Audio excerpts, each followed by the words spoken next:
For those of you who don't know who I am and why I'm standing up here, my name is James Davenport. I'm a professor of political science out of the Social Sciences Division, and was talking with our Wellness Center staff, and over the last year I have made some improvements to my health, to say the least.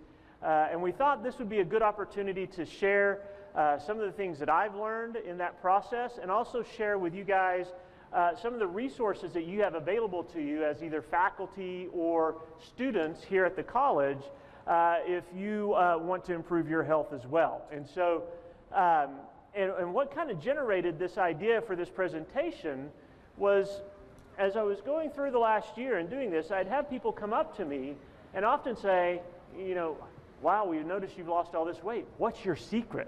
How did you do that, right? And this was a common question throughout most of last year. What is your secret? And so I thought, well, I'll just see if we can't put a presentation together and I can tell my secret all at once instead of one at a time. And so visited with the Wellness Center staff, and they were like, yeah, we think that would be a good idea. And so we're all here today so I can share my secrets with you about losing weight. So here's kind of the question that we'll pose. How did I go from this guy, right, who in January of last year weighed 331 pounds, right, to losing that as of today? And I know Liz and Kim are going to be mad at me, but I did weigh today, all right? And we'll talk about that a little bit. To exactly 155 pounds this morning, right? And so how did that happen? And so I'm gonna tell you, and I'm gonna start off with secret number one, all right? This is, by the way, the most important secret that I can reveal to you. More important than anything else, all right, is what I'm going to tell you here in just a couple of seconds. Now, understand, the nature of secrets is the reason they're a secret is because you have knowledge that somebody else doesn't, all right? So, you're going to have to listen closely because I'm not going to say it real loud because people who aren't in here would be able to hear it. Then it wouldn't be a secret. All right? So you're going to have to listen. All right? Pay attention. All right? Secret number one to improving your health, and in my case, in losing 155 pounds, is this. There are no secrets. There are no secrets. There's nothing written down in some mystical book, buried in some hidden cave, that you have to have a secret decoder ring to figure out. Right? There are no secrets. So I'm not going to reveal any true secrets to you. Now, I know some of you are like, I just got ripped off. I came here to hear some secrets, and now you're telling me there aren't any. Well, I'm going to tell you some lessons that I've learned over the last year that hopefully will be helpful to you. Now, not everybody, right, is in the same situation I was, right? Some of you are in much better health than I was a year ago. Some of you might be in a little bit worse, but that's okay, right? So I'm going to talk about exercise and some things I've learned about exercise, some things I've learned about food and eating properly. Tracking, I'm going to talk about tracking your progress, which I think is really, really important. We're going to talk about accountability. How do I hold myself accountable to trying to achieve whatever goals I have? And then I'm also going to talk about when things don't always go as planned. When you mess up, so to speak, all right? And that last picture, by the way, over there, that's actually food I ate last year. I had some of that on a trip, right? So the idea here is sometimes things don't go exactly the way you expect them to go. All right, so now I know some of you are feeling ripped off because I said there are no secrets, but I'm going to refer to some of these to make you feel a little bit better So Dr. Batchoffer doesn't get up and walk out because he just got things that, I'm still going to refer to these kind of as secrets, right?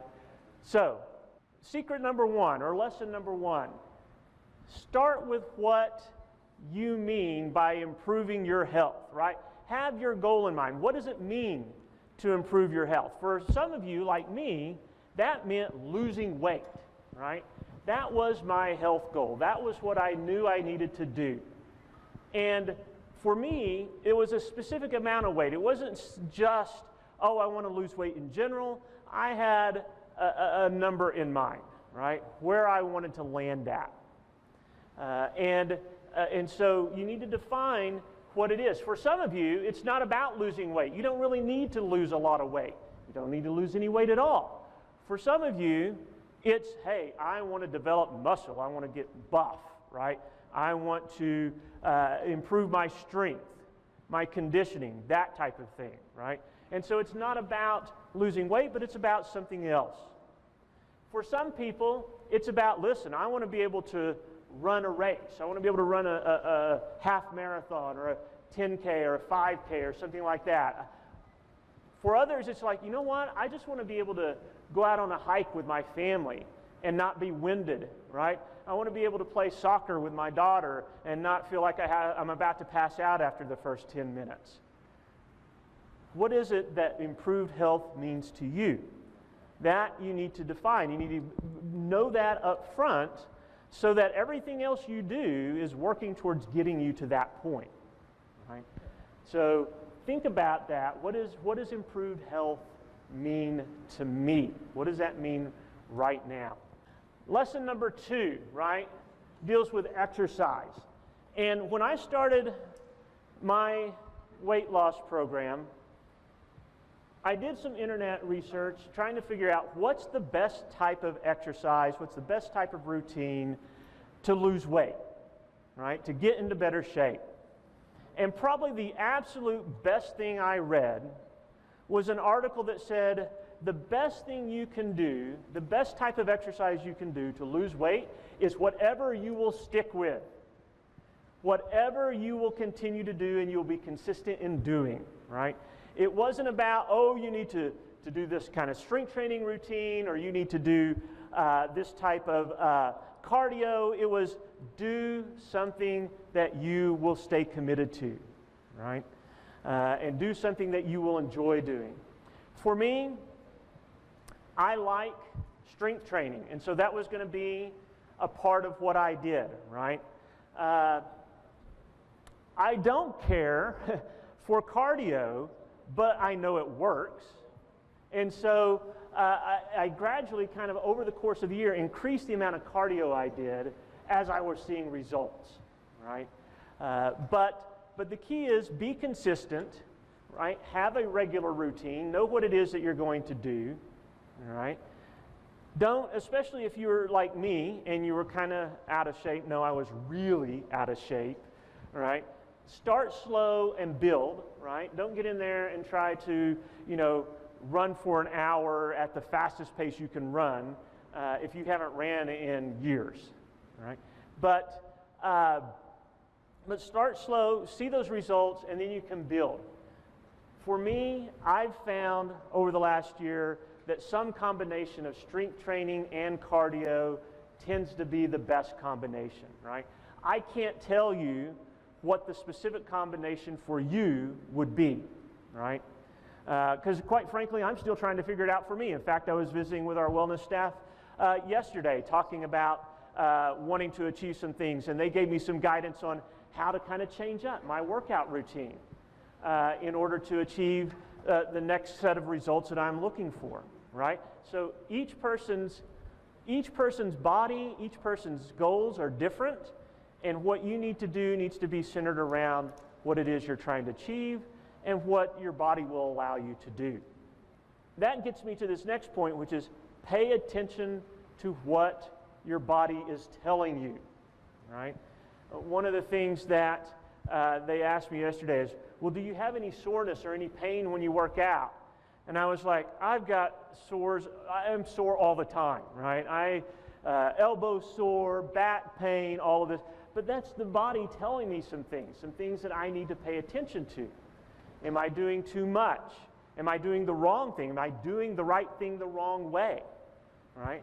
And that gets me to the idea that, yeah, you need someone that you can ask these questions of, right? I needed to visit with them to figure out what is it that I can do to improve my performance and maybe not have the kind of pain that I've had. Okay? So seek help, seek guidance. I would not recommend necessarily for anyone to do exactly what I did last year, right? My understanding from the research that I've done is that the maximum recommended amount of weight loss for an individual is about 2 pounds per week. All right? I had months when I more than doubled that. Right? But I also was seeing my doctor regularly. I was visiting with people at my gym about different types of routines, and so I wasn't just out here on my own kind of making it up as I went. I was constantly trying to get feedback from people on, am I doing this the right way? Is there anything that is going wrong, right? And so I saw my primary care physician, and I saw some other doctors throughout the year, just making sure I wasn't doing something or losing weight at too fast a pace than was healthy, all right, for me, all right? So, but the point is, talk to people who know a little bit more about this than you do, and get some input from them. Seek their guidance. It doesn't mean you have to do exactly what they say, but you want as much knowledge as possible about what are good practices, what are bad practices. Lesson number 4 is about food, right? Eating healthier. So that was, and listen, I still struggle with food. I was talking again yesterday about if there's a social event and there's food, guess what I'm going to be doing? I'm going to be eating that food, right? And I'm going to be enjoying it, and then I'm going to feel guilty later, right? I'm going to end up spending a little bit more extra time at the gym working some of that off. And so that's still something I struggle with, is I like to eat, and I like to eat stuff that tastes good. And unfortunately, that stuff that tastes good isn't always the best thing for me. And so I have to, number one, recognize that. And I've got choices I can make, right? And we always have choices. I can choose to just avoid the food. I can say, you know what, I'm just not going to do that. And there have been times when I've done that. That's been the choice I've made. There have been other times when I said, you know what, I'm going to enjoy it, and then I'm going to work it off in the gym later, right? And I know the routine. By the time I got, into the fall last year, I had my routine down. I knew, what do I need to do to work that weight off that I just put on over the weekend because I enjoyed too much food. For me, I focused on calories, right? I focused on how many calories I was putting into my body and tried to lower those over time. Now, in doing that, there were a couple of, easy things. There were a couple of things I could cut out that had a dramatic impact very quickly. And I think that's a good approach to take, right? So for me, those two things were soft drinks and potato chips. I used to drink Cokes like they were going out of style, right? And not the diet stuff. I was drinking the fully leaded gasoline, right? And I would drink, 3 or 4 of the Route 44 Cokes a day. And I would have potato chips, and I wouldn't just have a few. I'd get those kind of grab bags that you see at the convenience store, and I would go through 1 or 2 of those a day. And I cut those out immediately, and I began to see some results, right? And then I can go to, cutting out sweets, right? Which is, in our division, kind of hard to do because we have some people who bake a lot, and they bring in some wonderful, wonderful stuff. Like yesterday, was it Monday? Somebody brought in, it was like a chocolate brownie pie. And it was good. I can tell you that, right? It was good. But controlling that, not engorging myself, not eating more than I should. I know I can have a slice of this, and I can fit it within my calorie budget, so to speak, and I can make that work, right? Or sometimes there are times when I won't have it, right? I'm just like, no, because if I have that, I will not stick to one piece, right? I will be back later in the day to get seconds and maybe thirds. And so I just avoid it. I don't do it. Which also can be challenging because these things get set out almost right across from my office door. So it takes a little bit of willpower sometimes. But the point is, we can all find some things in our diets, in what we're eating, that will produce pretty quick results if we cut them out, right?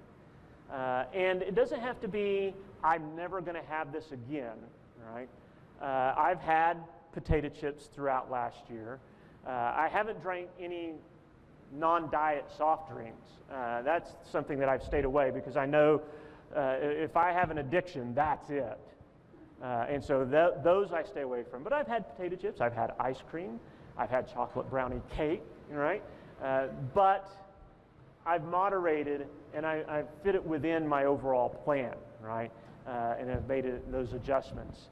The other thing I've noticed that came almost naturally, and I don't know that this will be the same for everyone, is portion size, right? And so, for example, I like to eat at Panda Express every now and then. And used to, when I would go there, I would get the big plate with the fried rice and the two entrees, and sometimes I'd have a third entree, and I'd have to have an egg roll because those were really good too, and I'd need to top it off with a cookie at the end, right?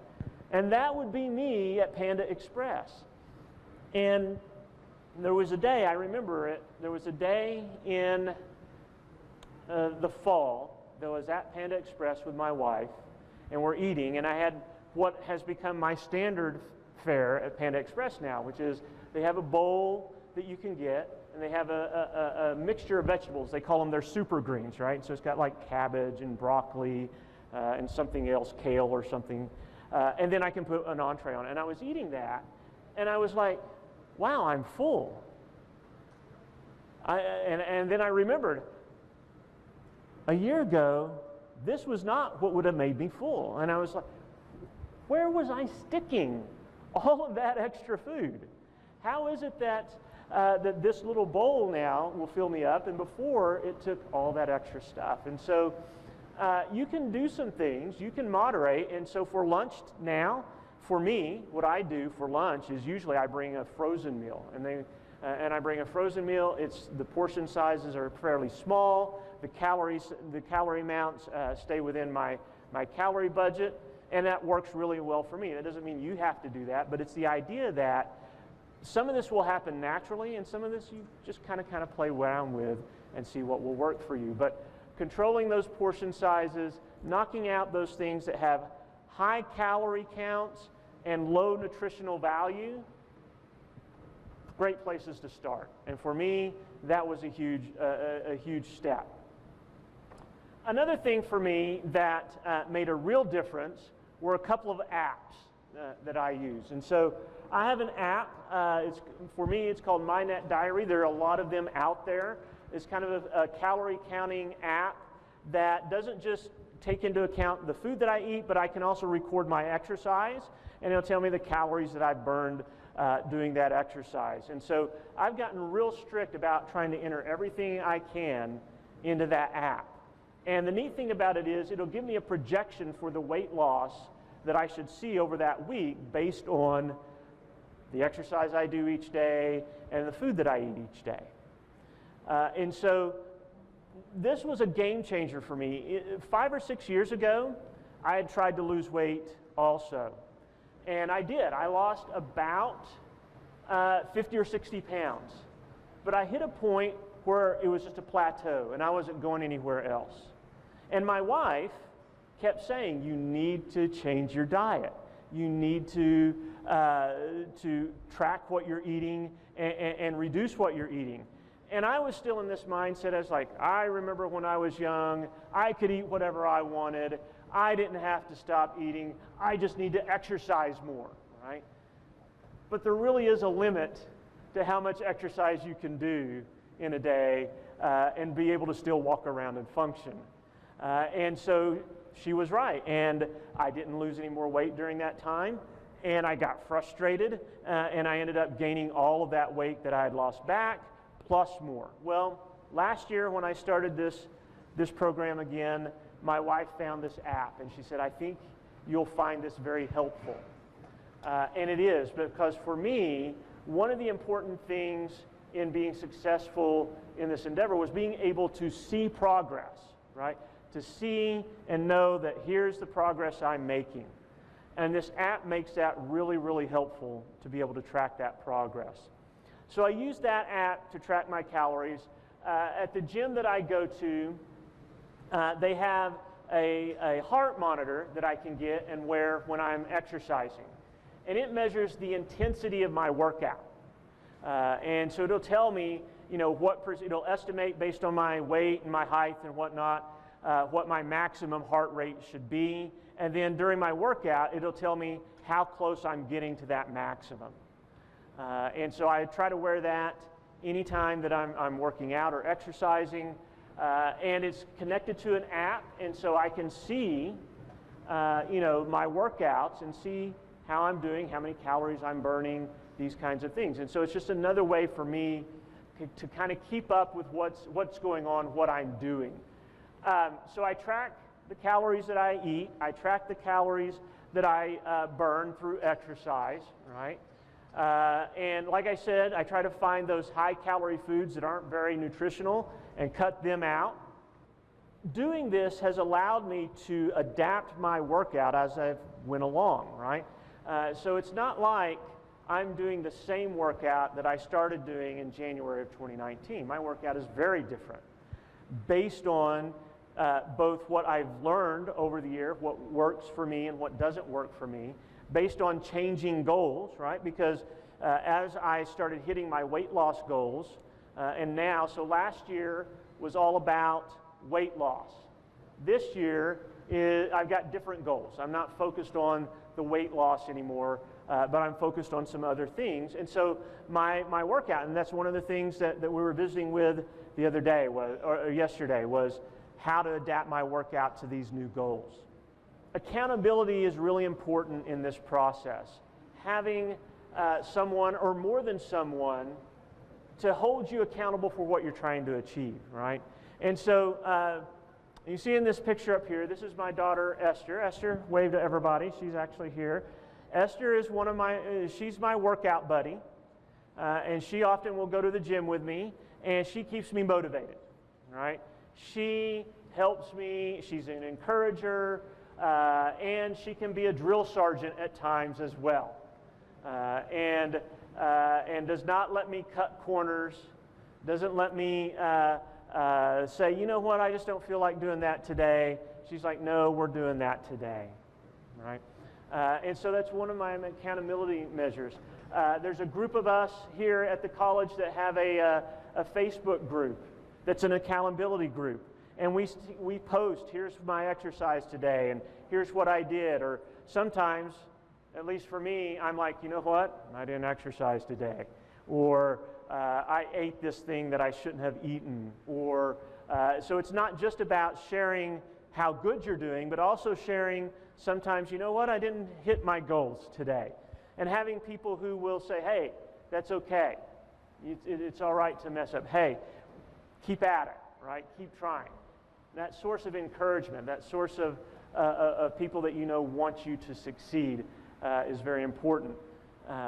One of the things, and this is just a little thing for me, but one of the things that helps me is we have a saying when we work out, right? We have a saying, and when you're at that last set and you're tired and you're like, do I really need to do this last set? Or you're in that last minute of your run, right? And you're trying to finish it out well. But Esther and I have a saying that we use to keep us motivated, and it's just a little thing, right? But can you tell them what we say? Last one, best one, right? Make that last repetition the best repetition. Make that last minute of the run the best minute of the run, right? And it's just a little thing, but it's something that keeps me motivated, something that says I can do this and I can do it successfully, right? But that that has. I've got friends that I've met at the gym. In fact, one of the pictures that I had on an earlier slide was me running my very first 5K race, right? I'd never done that before, and I only did that because a guy I met at the gym had been working on me for about 4 or 5 months. He was saying, you need to come run a 5K with me. And I was like, no, I'm not ready to do that yet. I'm not ready to do that. Let me lose some more weight. And he just kept promising. And finally I broke down. I said, okay, find me something towards the end of the year and I'll run with you. And so we ran that 5K together, and we're going to be running a couple of others this year together, right? But you develop kind of friendships. Oh, yes, right? So this is a perfect, you're right. So there's a group of us from the college who are going to be running in the Memorial Marathon, right? And some are going to be running the 5K, I think some the 10K. Do we have people doing the full marathon? So we got people doing the full marathon and the half marathon too. So I know Chris is looking for one other person at least to join us. So if you are interested in doing that, see Chris at the end of this, and he can get you signed up. We'd love to have you run with us. But the point is, you develop friendships and relationships. And so when I'm at the gym and I don't see someone there, I'm like, the next time I say, where were you? How are you doing? And they do the same thing with me. And we encourage each other, and we talk about, our workouts and what's working and what's not, and what's challenging and what's not. But this provides all sorts of emotional support to help you move through, because there are always going to hit times when it seems really hard. When it's like, I don't feel like being in here today, and it's not going well. And guess what? That's okay too. It doesn't have to go perfectly. Accept imperfection, right? It's not going to go perfectly. And this is one of the things that I've been struggling with recently, is I've had all this success. I haven't quite reached the goal that I had in mind I was going to reach, and I was getting frustrated. And I was visiting with Liz and Kim yesterday, and I was like, well, maybe it's time to adjust your goal. Maybe you're focused on the wrong thing now, right? Maybe you don't need to be as concerned with this, and you should start thinking about this, right? But sometimes, I've done a lot of traveling this year. I've been at different hotels. They didn't all have great workout facilities, right? And you don't need a great workout facility. If they have anything at all, you can make that work. And if they don't have a workout facility at all, you can walk or you can run, whatever you would like to do. There's something you can do, right? Sometimes, like I said, I'm going to be at a celebration, a birthday party, some type of social event, and I just know, okay, I'm going to go for this 2 hours, I'm going off the rails, and I'll pick back up the next day, right? That type of thing. Sometimes I'm at the gym, and it just doesn't feel right. I don't feel like I'm getting what I should be getting out of it, or I don't feel like I'm lifting as much as I should be lifting, or something like that. It's okay. Just do it, right? Just do it. Don't let that defeat you. Accept that perfection can be the enemy of progress, right? If you're looking to make what you're doing perfect and for everything to go perfect, you'll get discouraged really quick, and you'll give up really quick. Right? But if you accept that I have to adjust how I'm approaching this to what's going on in my life at any given point in time, I can be a lot more successful. Last thing I want to mention, and then I'm going to invite some of our Wellness Center staff up here, is take advantage of the resources that are available to you, right? So we have a lot of stuff available to us. Some stuff here on campus. So we have a great wellness center here. We've got a pool. Right? We've got all sorts of exercise equipment, cardio equipment, strength training equipment, so you can take advantage of that stuff here. We have trainers, people who can help you put an exercise routine together, who can do a fitness analysis to tell you, where you are and what would be the best plan for improving your health. But outside of here, right, there are great places to go and walk or to run. Regional Park is a great, nice area. I spend a lot of times, especially when the weather's warmer, over there, just walking or whatnot. And there are other places like that as well. And there's a an urban wilderness down in Norman that sometimes we'll go to, again, when the weather's nicer, that we'll go to, and again, kind of do a hike or a walk or something there. So there are all sorts of resources that are available to you to be successful. And I'm going to end there and invite, who's going to come up? They're going to talk a little bit more about the resources that they have that can be of assistance to you guys. And then we will end with just some questions and answers. If you have any questions that either they or I can answer, we'll go in that direction. So I'm gonna leave and let Chris and Kim and Liz take it up from here. First off, let's give them a round of applause.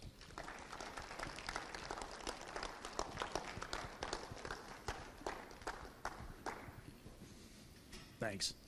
You got to think what he did was pretty astounding. To be able to dedicate yourself and achieve something like that is not something that everybody can do. It takes, and I don't mean not everybody can do it. Not everybody will do it, okay? Because it does take dedication, and it takes practice, and it takes failure, and it takes starting all over again. It takes all of those things, which he, that's kind of one of the things he shared. But the one thing that I really want everybody to recognize is that we are here to help. This is what we're here for. This is what we enjoy, okay? Being here in the Wellness Center and working in the Wellness Center is something that we really, really enjoy, and we like seeing that success in people, no matter what it is.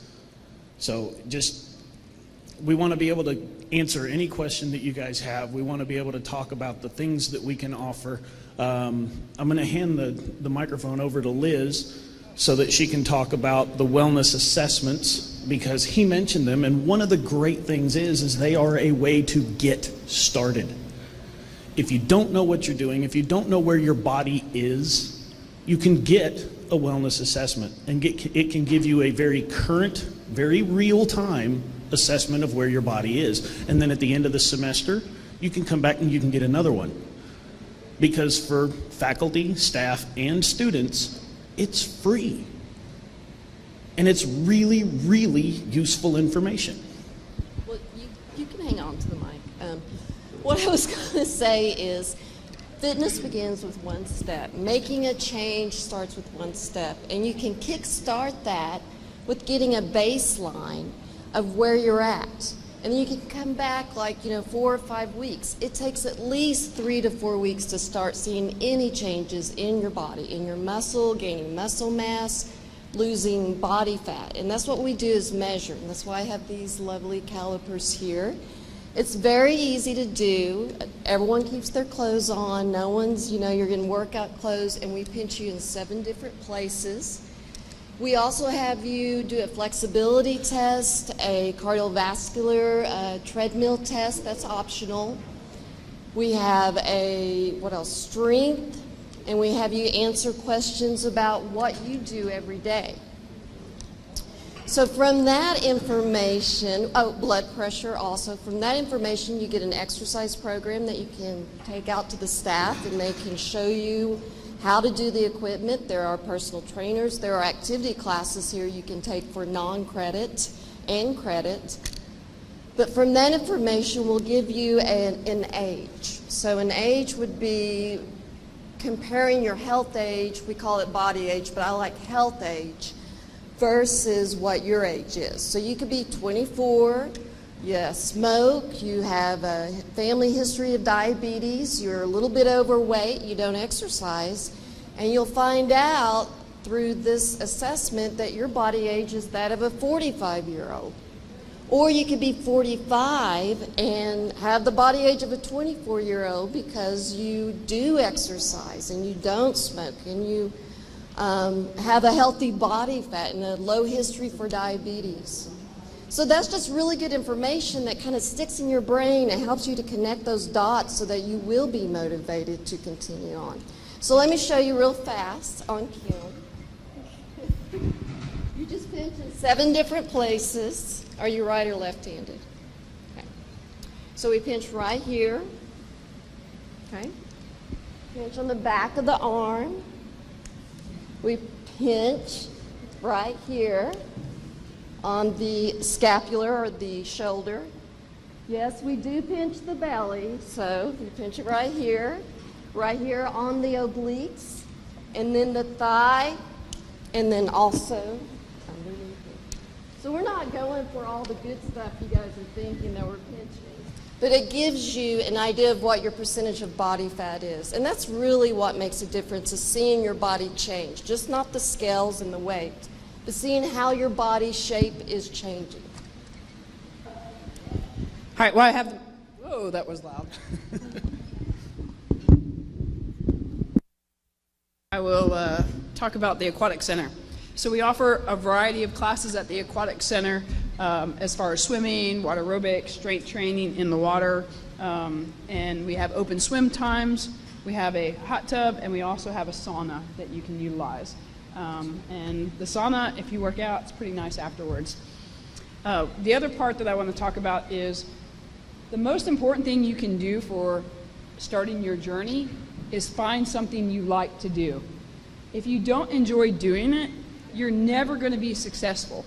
I hate running, so you won't find me doing running type activities normally. But I like to swim, I like to bike, I like, to do some weights. So you're going to find me. I like strength training and boot camp classes, but I don't like yoga and dancing. Yes, I liked it. I love yoga and dancing. So find what you like. I joined a kickball league at night because it was fun. Kickball, a game that I played in kindergarten and first grade and elementary school, and that was a lot of fun. I got a lot of exercise. So find what you like and do it. And the way we can help you is we got a lot of clubs here on campus. So shout out to student engagement because, first of all, thank you for the subs. Yes. But there are so many clubs that are going on in student engagement right now that are activity-based. And if we don't have one through student engagement, you can help start one. For example, on Monday, we're starting a rowing club on campus. So anybody like rowing, going out into the water, actually doing some rowing down at the River Sport?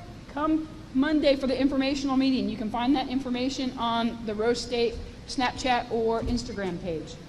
So find an activity that you like to do, and if we don't have it as a club, we can help create it as a club. There's tennis club, there's running club, there's, I can't think of any of the other stuff that's going on, but there's lots of clubs out there. So. A couple of simple challenges that I want to give each one of you. Make this really, really easy. How many floors are there in most buildings on this campus? 2. There are a few with 3. Quit taking the elevators. Just stop. If you're not in a wheelchair, if you're not on crutches, walk. Get on those stairs, take the stairs. Here's the other challenge. How many of you hate door dings in your car? Park out there. Out there. Okay? This is something that if anybody's ever had me for health and wellness, you know that I talk about this stuff. Everybody, and this is the same thing at Walmart, everybody will sit for 4 minutes and go, is that guy gonna back out? Okay? Park out there. I get it, on days when it's cold, on days when it's wet and rainy, you want to get in quicker because it's nasty. But we have some really fine weather coming up. Park and walk. We talk about doing 5Ks. Do you guys have any idea approximately how many steps are in a 5K? It's 3.1 miles. That's about 3,500 steps. People are like, oh, I can't do a 5K. There's nobody that says it has to be you doing a certain time. It's you versus the distance. People talk about, oh, I can't do a half marathon. You can walk as far as you want. Anybody can do anything if you commit to it and you set your mind to it. So it's taking a different approach, and that's exactly what he did. Okay? He found something that he wanted to do. and he found a way to do it. Is his way going to work the same for everybody? No, because every single person sitting in every single seat in here is different. You've got a different way of doing things, you've got a different mindset, you've got different body construction, you've got different body composition. You've got different joys. Find something that makes you happy, because you're more likely to stick with it. When we have people that come into the Wellness Center, one of the very first things that I tell them to do is sit down on every single piece of equipment and play. This is kind of a grown-up's playground. I want you to enjoy it. If you hate a piece of machinery, don't use it. We've got others. Because there's so many different things in here that you can find that you will enjoy. And that's going to make it beneficial. It's what we're going to do to get success in the way you define success. It's not how I do it.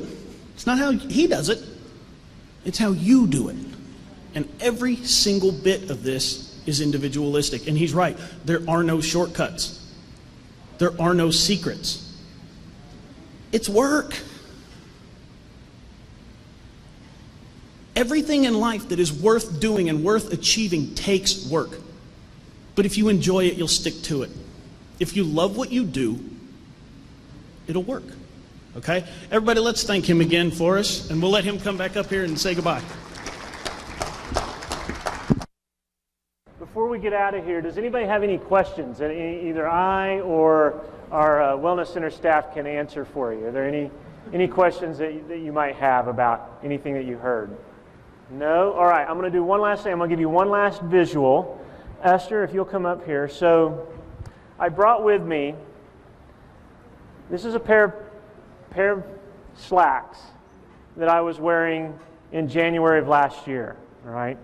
I kept them just to kind of mark my progress, right? Because I'm always trying to see where I went. So I was just going to show you kind of the difference this makes. Now, not only can I put these on without having to unbutton them or anything, all right?